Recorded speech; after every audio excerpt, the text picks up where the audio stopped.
soy Alberto, un hombre millonario, toda mi vida he trabajado para tener lo que quiero, y me siento muy orgulloso de eso. Siempre quise tener una familia, casarme, tener hijos, y al llegar el día de mi muerte, poder dejarle mi fortuna a alguien. Lastimosamente, el tiempo pasó, los años llegaron, y se fueron, ahora soy un viejo de 70 años, sin hijos, pero al menos tengo a mi hermosa esposa, no hace mucho nos casamos, ella es muy joven, apenas tiene 24 años. Sí, sé lo que están pensando, todos me dijeron que solo se casaba conmigo por mi fortuna, y para ser sincero yo también lo pensé. Pero en mi soledad, y avanzada edad, ya solo pensaba en no morir solo.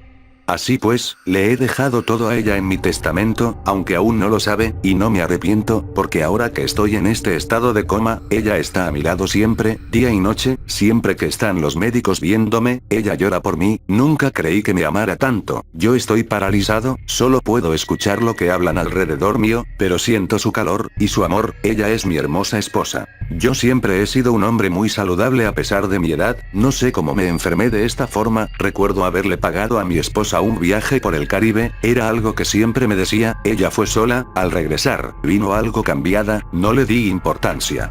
Lo último que recuerdo antes de quedar en este estado, fue haber comido una deliciosa cena. Ahora estoy aquí en esta cama de hospital, escuchando cómo los médicos se acercan a mí, y no me dan esperanza de vida, no logran descubrir qué fue lo que me pasó. Quisiera poder moverme, y abrazar a mi esposa que está al lado mío, y secar sus lágrimas, sé que está sufriendo por mí. Debo confesar, que he estado escuchando otras voces, que no son de los médicos, ni de mi esposa, son como murmullos, como si fueran espíritus que rodean mi cama, y me tocan. A veces siento como si se acostaran junto a mí, siento algo de miedo, pero creo que son ángeles que me cuidan, ángeles que entran en la habitación, cuando mi esposa viene a verme, no los veo, pero los siento. Hoy algo ha pasado. La máquina que registra las pulsaciones de mi corazón, ha dejado de funcionar, siento que los médicos entran corriendo, están tratando de revivirme, golpean mi pecho, me electrocutan, dicen que estoy a punto de morir.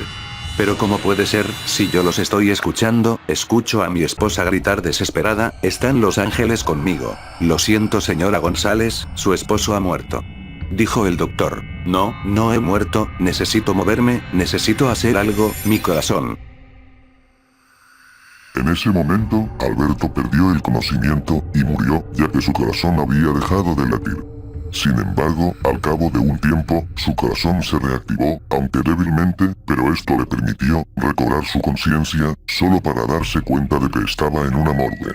Él continuaba paralizado, y escuchó a su esposa decir que ya era hora de llevarlo a que su cuerpo fuera incinerado, ya que él le había comentado no querer ser enterrado. Al escuchar esto Alberto, entró en pánico, pues aún estaba vivo. En el trayecto hacia la cámara de cremación, Alberto no entendía cómo era posible que nunca se supiera de su extraña enfermedad, pero recordó el viaje de su esposa al Caribe, recordó su juventud, recordó la deliciosa cena que ella le había preparado antes de caer enfermo, y recordó el cambio de su esposa. Estando listo para ser introducido dentro de la cámara de incineración, Alberto intentaba mover un músculo, un dedo, algo que en su desesperación les advirtiera a todos que estaba vivo. Alrededor estaban su esposa, y los ángeles que siempre lo cuidaban. Fue en ese instante cuando Alberto, milagrosamente logró parpadear una sola vez, pero su esposa lo logró ver, sorprendida se acercó a él. Oh, gracias a Dios, y a estos ángeles, mi maravillosa esposa me vio, y viene a rescatarme. Sí mi amor, estoy vivo, sácame de aquí por favor, cariño. A lo que su esposa, sonriéndole, se agachó para decirle algo al oído.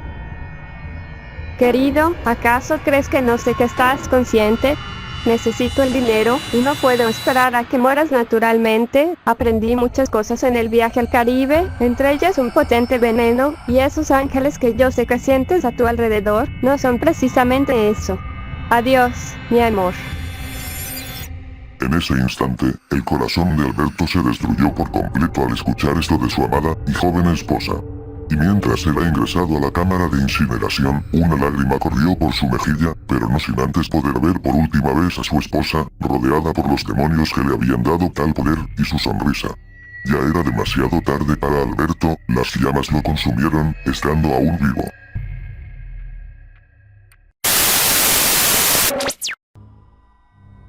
A mediados de los 80, Hugo Flores vendía afiches en varias ferias libres. Los afiches más requeridos eran los de un entonces negro Michael Jackson, y los de un Luis Miguel adolescente. Curiosamente, en el tercer lugar de las preferencias de los clientes de Don Hugo, no figuraba un ídolo pop. El otro afiche que arrasaba en las ventas era uno que pasaría a la historia freak chilena, como El niño que llora. Indiscutiblemente triste, el cuadro de aquel llorón rubiecito, y de ojos azules, por alguna razón gustaba mucho a los clientes de las ferias, y había semanas en que se vendía como pan caliente. Durante años, la imagen del pequeño de las lágrimas, peleó codo a codo en el ranking de ventas contra el rey del pop, y contra la entonces promesa de la balada latina. Pero esa conmovedora sensación que inspiraba el pequeño se esfumó de un minuto a otro. Un rumor empezó a correr, poderoso e imparable, y terminó por convertirse en mito. Y como tal, mientras más se ventilaba, más versiones generaba. El cuadro, del que también se vendían reproducciones en óleo en la plaza de armas, y en algunas pinacotecas, traía mala suerte. Las familias que lo llevaban para decorar sus casas, se peleaban, o vivían catástrofes. De medianoche, el que quisiera podía hacer un pacto con el mismísimo diablo. Para lograrlo, había que invertir el cuadro. Si el cuadro se giraba en 90 grados, era posible ver a una figura demoníaca que aparecía devorando al pequeño. Esto demostraba, supuestamente, el carácter aterrador y maléfico de la pintura. La mejor forma de terminar con la maldición del cuadro, era quemándolo. La gente me empezó a decir que el afiche era diabólico, pero yo nunca creí en eso. Además, personalmente, no me gustaba el cuadro, porque yo soy llorón, y no quería ver a alguien en las mismas, y en mi casa. De repente se empezó a vender menos, cada vez menos, hasta que ya nadie lo pedía, recordaba Hugo Flores. Y no era que solo ya no lo quisieran, sino que los que lo habían adquirido empezaron a deshacerse del cuadro.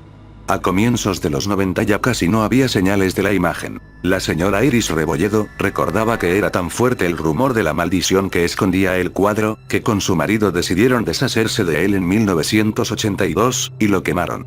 No se había acordado del tema hasta hoy. Quedó inquieta después de las preguntas, y al otro día, cuando estaba en la peluquería, decidió poner el tema en el tapete.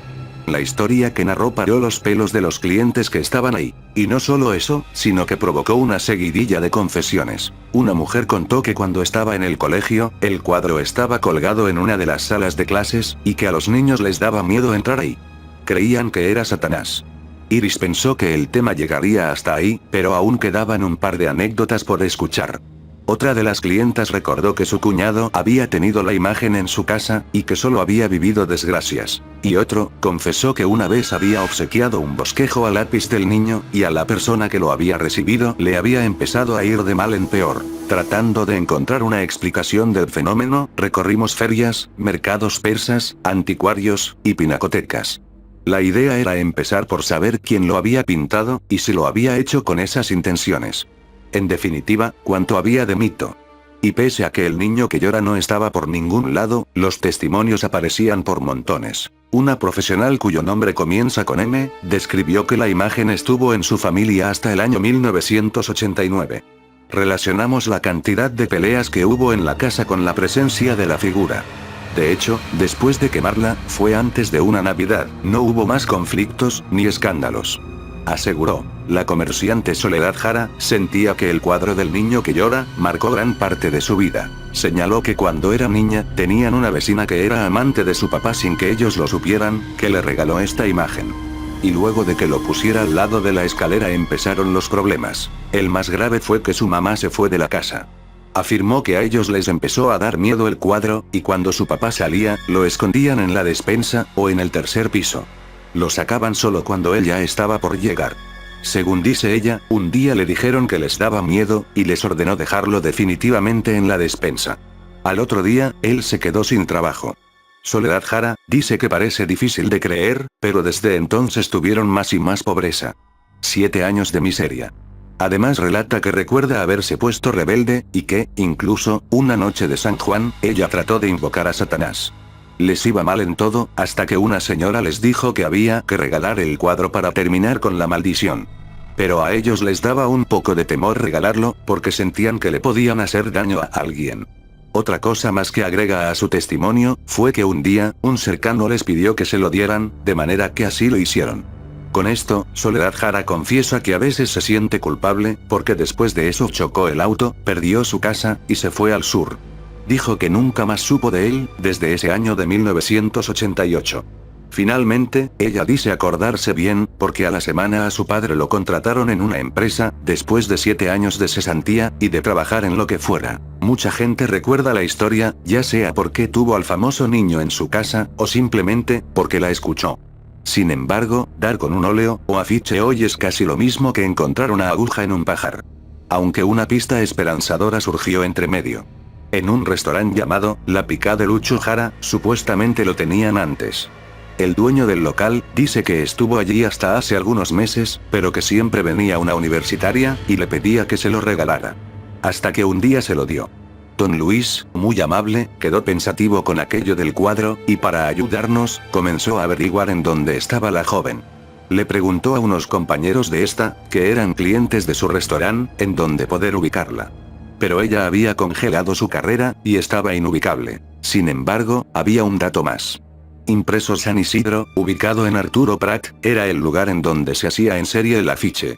En esa época se trabajaba con películas, y cuando el rumor empezó a correr tan fuerte, se dejó de vender, por lo que no se siguieron haciendo más. En esa época, no se trabajaba con un sistema computacional como ahora. Puede que esté por ahí la película original de esa imagen, pero ya debe estar velada. Nos explicaba un funcionario del lugar, quien acto seguido, entregó información de otros sitios en donde podía existir una copia. La búsqueda, entonces, siguió con una copia en blanco y negro, bajada de internet. Pero no hubo suerte. En la plaza de armas, dijeron que hace muchos años que no veían una reproducción del pequeño. Pero ese señor de polera roja es muy rápido, y si necesitas uno, te lo puede hacer, advirtió un artista. Efectivamente, el personaje de polera roja, se interesó en pintar por encargo. Eso hasta que vio la figura extraída de internet. Ah no, yo te pinto cualquier cosa que quieras, menos eso. Tengo una historia muy desagradable, dijo, y no quiso ahondar más en el tema, aunque nos entregó datos de otro lugar. Lo mismo hicieron en ese destino. Era necesario seguir buscando. Según una versión de la leyenda, este cuadro nació en España, curiosamente en los años 50, en la era de Franco, y se extendió a otros países como Turquía, Argentina, y Chile. Pero sobre el supuesto autor se sabe muy poco. En sitios en internet hay foros, y blogs que hablan del tema, señalan que lo había pintado un artista italiano llamado, Bruno Amadio, pero no aparecen elementos biográficos de tal autor. Solo datos que alimentan la leyenda. Este autor, había pintado a este rubiecito en un orfanato. Se dice que poco después de que el pequeño posó para el pintor, el orfanato, se habría incendiado. El espíritu del huérfano, entonces, había quedado atrapado en la pintura, y ahí partiría la maldición. El supuesto autor, había pintado otros 27 cuadros de niños llorando. De hecho, en Chile también se vendió una versión femenina, aunque en menor cantidad. La niña que llora. El curador de arte Ernesto Muñoz, duda de la existencia de este pintor, y cree que pudo ser una empresa publicitaria, la creadora del cuadro. Además, Muñoz recuerda que este fenómeno de comprar por montones un cuadro, o afiches pertenece a la masificación del arte, cosa que ocurre en todas las épocas, y en donde juegan elementos extras a la creación. A fines del siglo pasado, casi todo el mundo tenía en sus casas la Zamacueca, del pintor chileno, Manuel Antonio Caro, y en los años 70, los cuadros de Hamilton se colgaron con la misma rapidez que se fueron, decía, restando importancia al mito del niño que llora. La profesora de artes plásticas Paula Valdés Bowen, aceptó hacer un análisis artístico del cuadro. Este retrato pertenece al estilo realista, y como dice la palabra, muestra la realidad emocional de un niño. Está envuelto en una penumbra de claros y oscuros, lo que le da un carácter dramático. Las creencias que le otorga el sentimiento popular tienen que ver con el encuentro del espectador frente a la obra. Es decir, la forma en cómo se comunica la obra en la experiencia del que la ve. Dicho de otra forma, el espectador puede ver la pena, la inocencia, el abandono, y otras emociones que le transmite el niño. Pero también puede verlo como belleza, delicadeza, elegancia. La profesora señala que el sentimiento popular se transmite a las personas desde un líder de una comunidad que ensalza, y da un valor trascendente a la obra. El pueblo que la observa, según afirma, verá lo que su líder le otorgó como valor. De ahí nacieron los íconos de diferentes religiones en la historia. Aseguró. Pero el niño no aparece.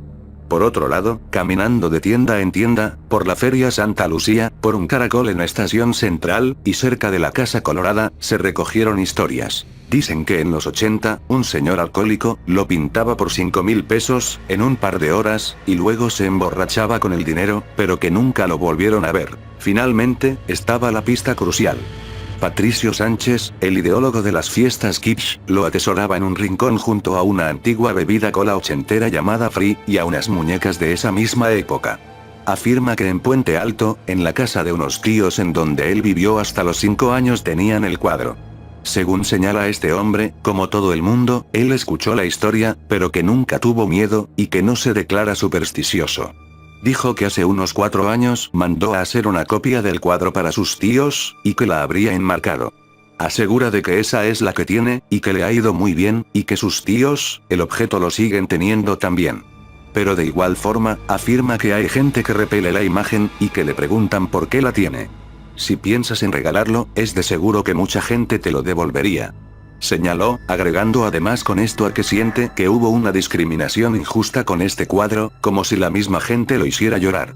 Todo esto según nos relata Sánchez. Este productor cuenta que en aquella época decían que no importaba dónde el espectador se ubicara, que los ojos del niño, a uno siempre lo estaban mirando. Pero él dice que eso sucede con cualquier cuadro. El próximo año, Sánchez ocupó la imagen del pequeño en sus campañas publicitarias ligadas al mundo kitsch. Como para hacerle una especie de justicia, de una vez por todas al niño de las lágrimas inquietantes.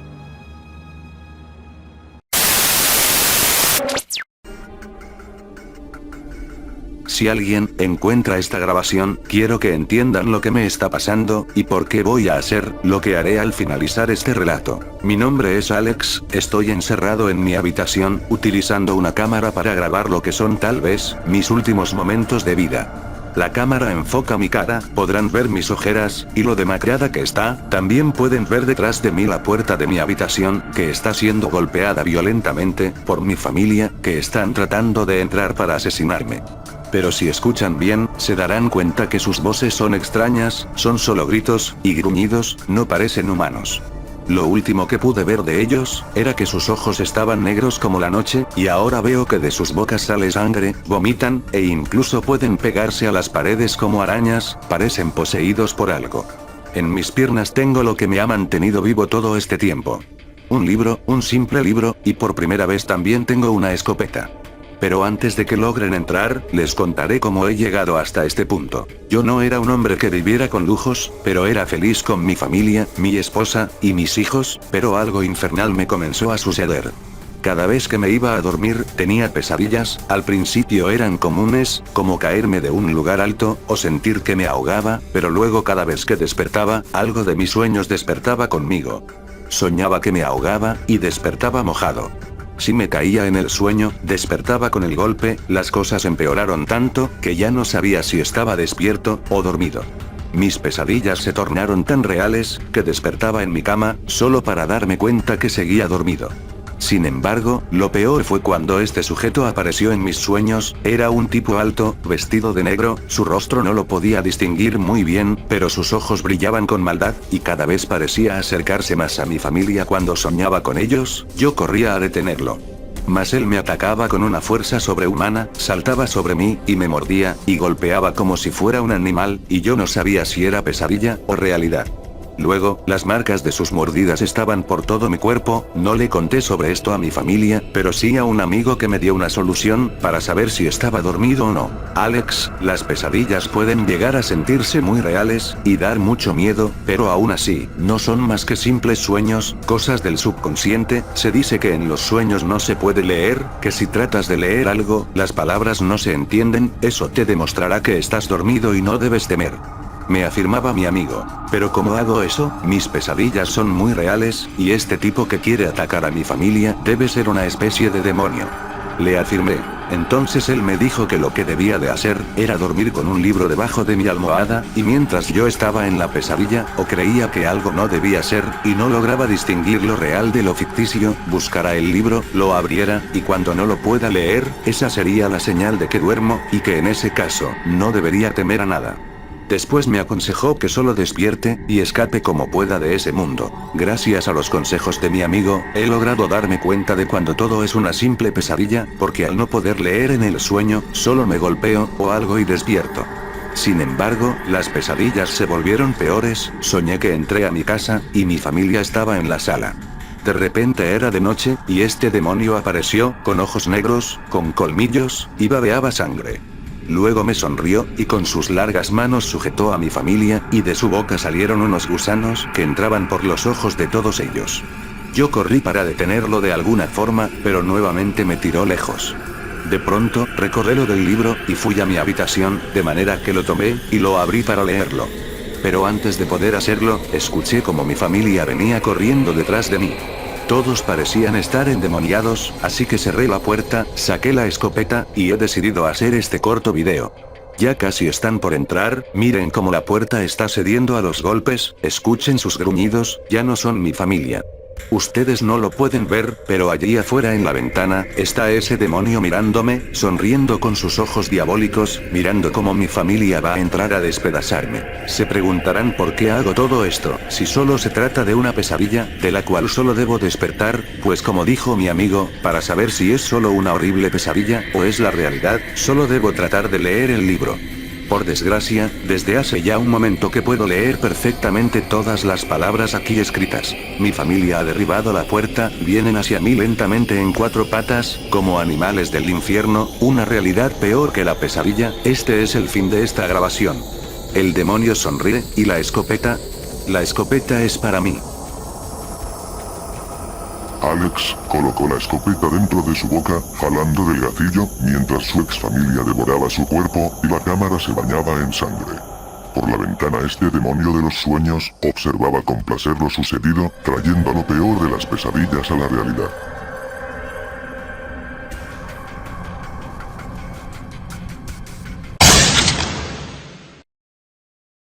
Si este video les gustó, no se olviden de darle manita arriba, compartirlo y suscribirse. Los invito también a ver mis otros videos donde hablo de diversos temas.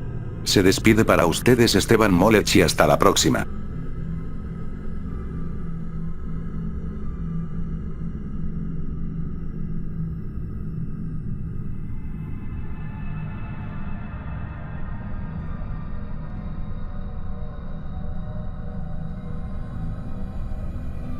¡Ah!